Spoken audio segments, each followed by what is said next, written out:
జై శ్రీమన్నారాయణ. ఈ ప్రపంచంలో ఎన్నో పుస్తకాలు ఉన్నాయి, కానీ ఒక మనిషి జీవితాన్ని మార్చగలిగే గ్రంథం ఏదైనా ఉందంటే అది భగవద్గీత. భగవద్గీత కేవలం యుద్ధభూమిలో చెప్పబడిన ఉపదేశం కాదు, ప్రతి మనిషి జీవితానికి మార్గదర్శకం. మనం ఎందుకు బాధపడుతున్నాం, ఎలా సంతోషంగా జీవించాలి, కోపం, భయం, ఆందోళనను ఎలా జయించాలి, ఈ ప్రశ్నలన్నిటికీ సమాధానం భగవద్గీతలో ఉంది. శ్రీకృష్ణుడు అర్జునుడికి చెప్పిన ఒక గొప్ప శ్లోకం, కర్మణ్యే వాదికారస్తే మా ఫలేషు కదాచన మా కర్మ ఫలే హేతుర్భోర్ మాతే సంగోత్వ కర్మని. దీని అర్థం, నీకు కర్మ చేయటంలోనే అధికారం ఉంది, ఫలితంపై కాదు. కాబట్టి ఫలితాన్ని గురించి ఆందోళన చెందకుండా నీ కర్తవ్యాన్ని నిజాయితీగా చేయి.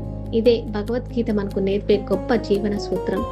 ప్రతిరోజు ఒక్క శ్లోకం అయినా చదివితే మన ఆలోచనలు మారుతాయి, మనసు ప్రశాంతంగా ఉంటుంది, జీవితం సరైన దిశలో సాగుతుంది.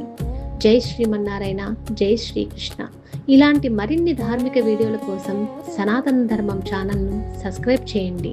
ధర్మో రక్షతి రక్షితః.